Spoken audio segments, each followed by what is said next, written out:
Almost exactly 50 years ago, on February 3rd of 1966, the Soviets did it again.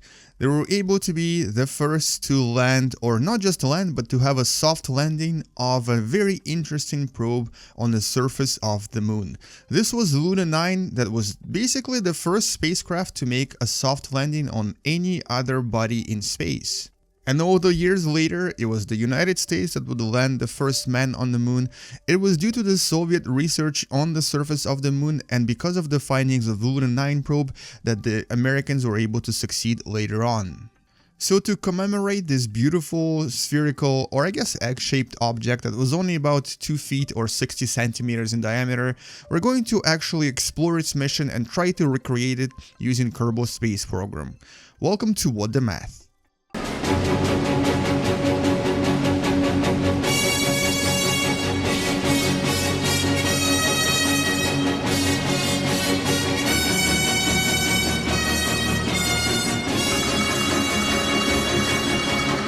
And so first of all, let's actually take a look at the rocket that we'll be using to launch this beauty, and of course it is going to be a Soviet-made Molniya M rocket. It's actually a pretty long rocket that has several stages, and underneath all of this fairing there is our probe right here, and it's actually, for its age and for the fact that this is 1966, this was a very advanced probe. Now here's the little secret. It actually took Soviets 12 tries to actually finally succeed. They started launching these beauties back in 1963, or 3 years prior to the final success, and it was actually 11 tries that were almost successful, with the first few being completely not successful at all, and it was the 12th try that finally managed to land this this particular object, that then became this object. No, missing one. This object on the moon's surface. And it's actually, to me, it's very impressive because for 3 years they were very persistent. They would not give up. They would actually try and try again, and this sort of defines the early space program very well. So despite failures, despite all of these setbacks, they were still trying because they wanted to succeed. And it's so different from the space program today, because today, with a single, basically after a single failure, usually you kind of scrap the program and you try to just not do it anymore. So yes, let's actually launch this and see what happens.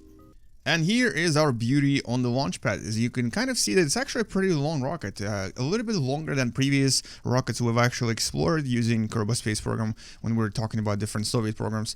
And so this is where we're going to be going. We're going to be going to the moon. Now, this rocket actually was known as Yes-6 series, which was the Russian title for its Luna program.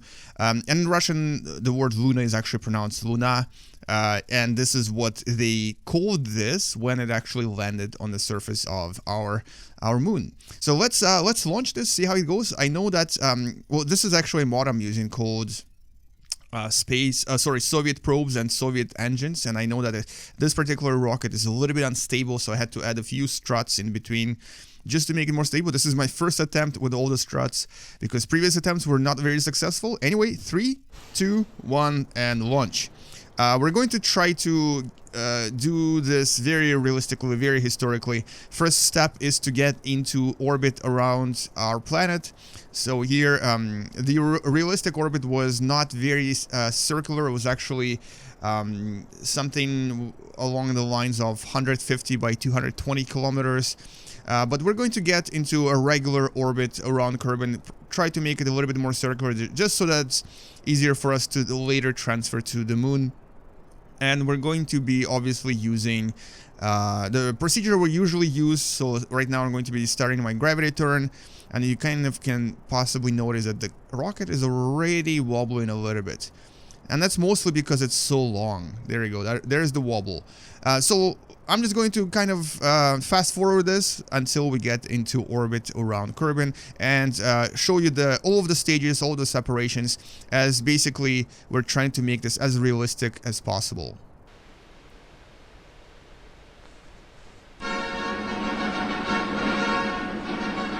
3 февраля 1966 года.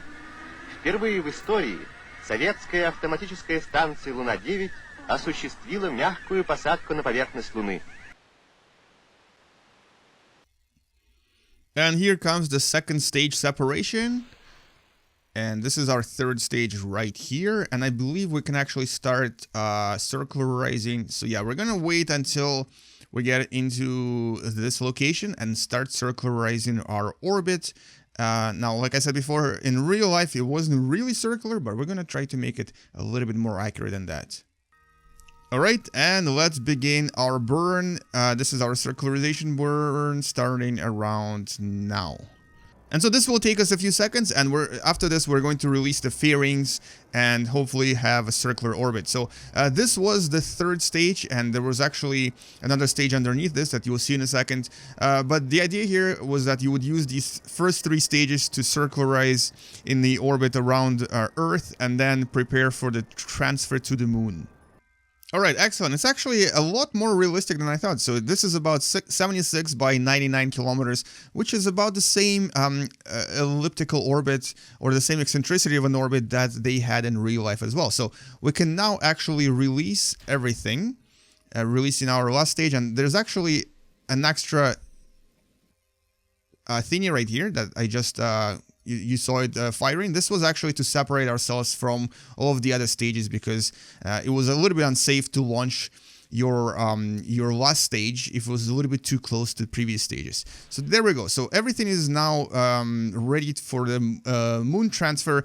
And this container right here, this is actually an engine that had enough delta V to basically execute a transfer maneuver to the moon. And the way it was done was that as follows. So basically at the apoapsis, this particular craft would actually increase its periapsis to the new apoapsis of about 500 kilometers. So if we actually do this in Kerbal space program terms, it would be about this big. So it was a very kind of a very eccentric orbit around Earth. And obviously, on the way to its apoapsis, it would actually cross the moon, and this is when you would start executing the descent maneuver and execute something called a suicide burn, which we'll try to do here as well.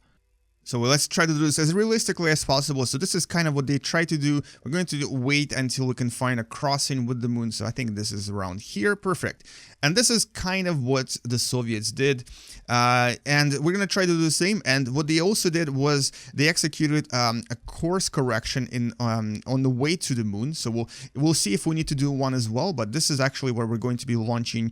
Basically, this is the next part of our ascent. And here we're going to change our apoapsis to periapsis, and periapsis will become apoapsis, and will be just as realistic as it was in real life when on February of 1966 they actually launched this particular probes. So let's align ourselves with our maneuver node, prepare for the transfer to the moon, and look at this beauty. This is actually a very beautiful probe.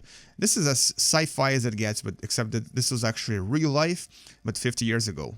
And as we're warping to our maneuver node, I just wanted to mention that you may have heard about the first soft landing of the Chinese space agency, and that it actually happened in 2015, which was literally 49 years after the Soviet landing. So you can kind of imagine how advanced the Soviet space program was back in the days compared to any space program today. Even the Russian space program today is not as advanced as what the Soviets used to be able to do back then, because the combination of determination and the combination of the fact that they just wanted to be the first to do everything really made them try and try again, try harder, and they would actually not be afraid to risk things, to actually take chances in trying to reach new grounds. And this is actually a perfect example of how motivated their space program was back in the days. All right, so we have to start burning our engine any second now. We're going to wait until 20 seconds and then initiate the first stage of the transfer to the moon here. And let's go. Excellent. So this is a pretty powerful engine. You can kind of see there's actually a combination of engines here, and this was referred to as Molniya Block L. This was the transfer block that was used in many different lunar and many different other missions that the Soviets had back in the days.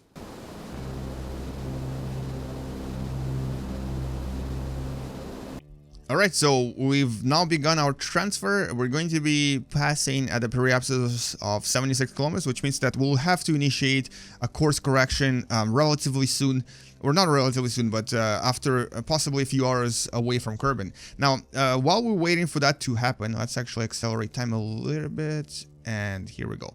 And I just wanted to mention, so yeah, this was the 12th attempt. And the first few attempts to launch this probe failed for one reason or another, usually something to do with engine malfunction.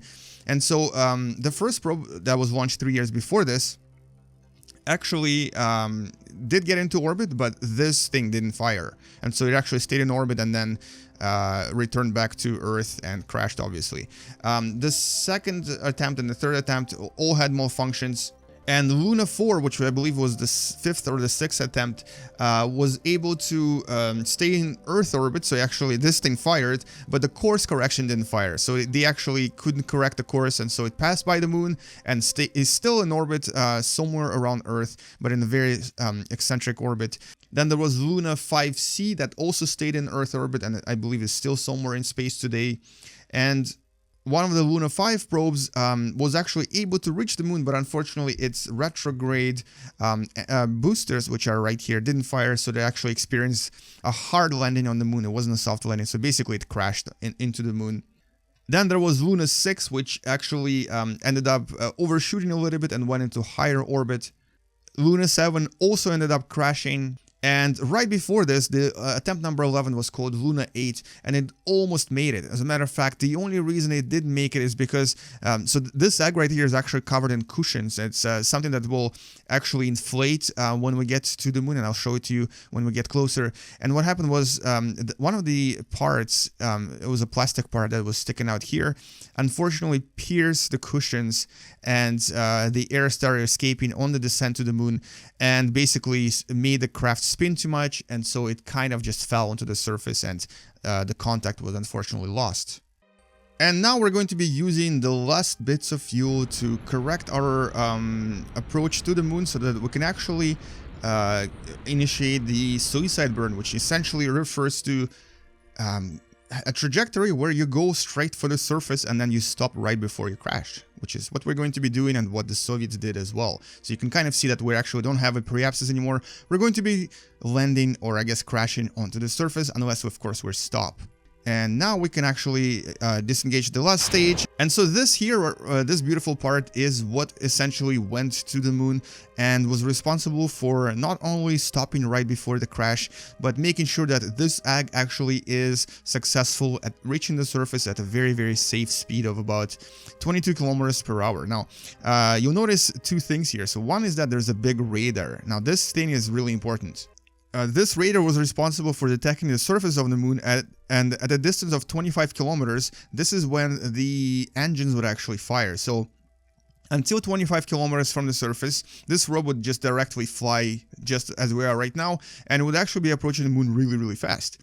And as soon as 25 kilometers were reached, all of the engines would fire and start slowing it down until I believe it was something like 100 or 50 meters away from the surface, when this whole thing, well, starting with the engines, would actually separate, and then the last bits would slow down the top part to as much as possible before before this part gets released. Then the bags inflate, it turns into a big cushion, it falls to the surface, then the bags deflate, and this thing is going to open and reveal the camera and all of the other scientific apparatuses on the inside. So we're going to try to recreate all of this. It actually is a lot more difficult than it sounds, and it's not surprising that so many of the Soviet probes actually failed, because even in Kerbal space program, it's actually pretty challenging to make this absolutely perfect. So let's try this. We have to make sure that we don't run out of any fuel, because we only have about 1,051 meters per second left, and this is just enough for us to slow down. It's actually not as much as you think. Alright, and so here comes the moon, and we're going to be approaching it, and at a distance of about 20-ish, or maybe possibly 15-ish kilometers, we're going to start our engines, and we're going to try to, I think I think we're not there yet. And then we're going to try to make sure that we don't basically crash. I've tried this a few times and I was actually successful only once. Of all the tries that I've had, it was only once that I was actually able to successfully and without destroying the egg, put it on the surface. And that's actually, it means that this mission by itself was very complex, and I'm actually kind of impressed, and I would say I would even admire this particular mission, or the Soviets, for being able to execute this mission so well, because it actually is a lot harder than I imagined before I started doing it.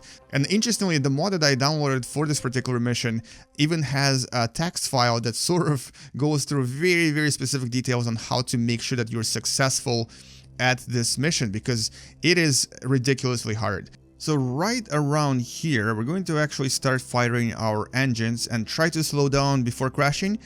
Now, there's one thing I forgot to mention, and that's the fact that as soon as we detect the surface using the radar and this apparatus right here, and as soon as the engines start firing, these two will actually decouple, and this will actually give us a boost of delta V. Right now, these are a little bit too heavy for us, but the way the Soviets designed this craft is that basically these were just to detect the surface and to start firing the engines, and after this they were no longer needed. And this is exactly what we're going to be doing as soon as we get to, I think, somewhere around here. Let me just double check this. It says almost 5 minutes left. We will need about a minute and a half to burn, so maybe, I think, starting around here. This is when we're going to start firing our engine, and we'll hopefully get to land safely. And I'm going to show you how much delta V changes as soon as we release these two things. And so right around now, we've detected the surface, and so we can actually safely release the last two components. Our delta V has, I believe it's increased, but I don't know by how much. It doesn't say here. We're going to start firing the engines, and we'll now slow down the craft. And there they go. Look at them go. They'll definitely be crashing into the surface as well. Luna 9 debris. Bye-bye. And so now we'll slow down, and hopefully we'll be going at a relatively safe speed by the time we get to the surface. Now, to be honest, this is not my first attempt. Even while making this video, I've already crashed at least twice. Mostly because I was either going too fast and have run out of fuel, or I have overestimated my abilities, and basically when I released the egg and inflated the actual egg thingamajiggy, I believe they're called cushions. Are they called cushions? Airbags. They're called airbags. When I inflated the airbags, the actual egg didn't land properly and ended up exploding on the landing. So we'll see how this goes. This is a third attempt. We'll see how it goes now.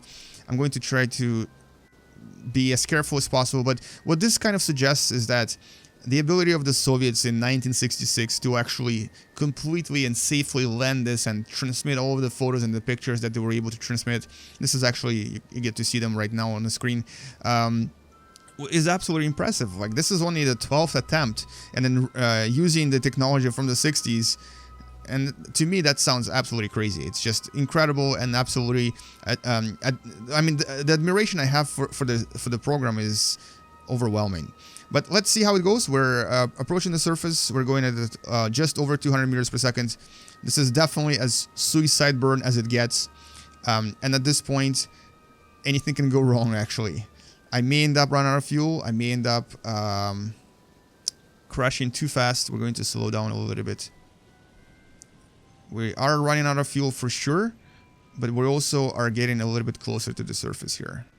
Okay, so let's just stop at 50 meters per second, and we're gonna try to save that until we get a little bit closer. We're going to be also landing on the dark side, which is not really what I wanted, but we can't really change that now. And I think right around now-ish, we're going to fire our last fuel. Full speed ahead. Now we have no more fuel left. We're going to separate this, inflate the airbags, and here are the airbags. Look at how awesome this is. And we are going way too fast though, so this might actually not go well for us because we are going super fast. We may have to redo this again, but yeah, this is 50 meters per second. This is way faster than the actual probe was going, and We survived. Wow, that's crazy. This is actually really cool. We get to even roll around and bounce around and stop somewhere on the bottom of the crater. So this is not as realistic as it was in real life, obviously, but I've managed to survive. The airbags actually protected us from complete destruction, and now we're just going to wait until we end up somewhere on the bottom of this crater, deflate the airbags, and start transmitting the photos. So let's just wait until this stops.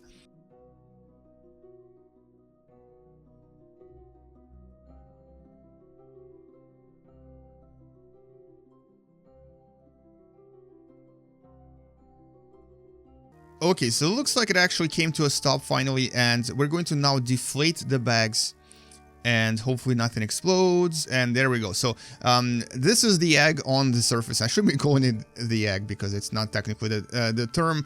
It is Luna 9 probe, and so the next step here would be to actually unlock the panels here. So we're going to open them, and this was so that these panels would actually, if this probe was lying on the side, these panels would actually balance it out and make it point directly upwards, and so that the cameras could then be used. And one of the cameras was actually right here, and the only scientific apparatus was in here, and this was to measure the radiation on the surface of the moon. And of course this was also to measure if it was possible to survive on the moon for the astronauts that were then to follow this probe. Now, so there's quite a lot of interesting findings that this probe was supposed to actually discover, and one of the findings was whether it was possible for any heavy objects to actually stand on the surface of the moon, or if this object would actually sink. Now, originally back in the 60s, scientists thought that because of all of the dust on the moon, it would actually be impossible for a hard object to stand on the surface, that it would actually very likely sink and disappear under the dust. But this probe was basically able to show that any heavy object, any probe, any spacecraft would be able to land safely and easily balanced on top of the moon dust, and obviously would not sink. And one of the more important findings from this probe was from its radiation detector apparatus that's right here. That's the only scientific instrument here. And so what it discovered is that the radiation on the surface of the moon is about 5,000 times higher than the radiation on the surface of our planet. It's about 30 millirads per day, but it's actually not deadly. It's not really that dangerous unless you spend years here.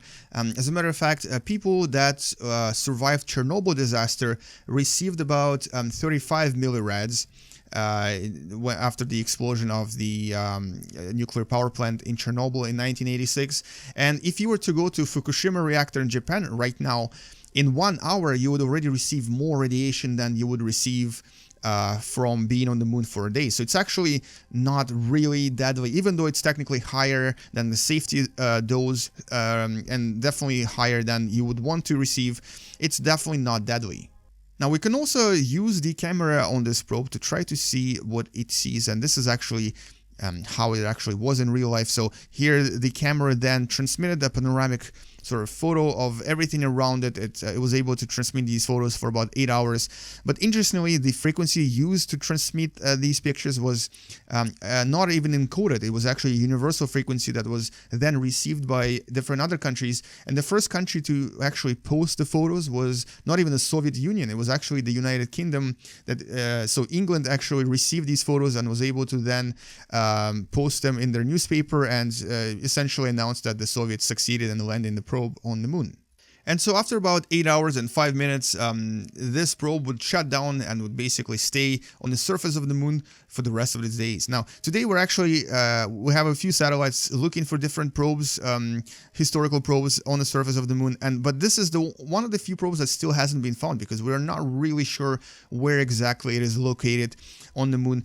But maybe one day we'll be able to discover it and then possibly even go back and return it back to Earth. And so this is the essence of this amazing and really, really complex mission that the Soviets managed to pull off back in 1966, or almost exactly 50 years ago today. Hopefully you enjoyed this video, and hopefully now you know a little bit more about the Soviet space program and the mission to the moon that basically changed the world after that. Thank you so much for watching. I'll see you guys in the next video. Don't forget to subscribe. Don't forget to like and share this video, and game you later. Bye bye.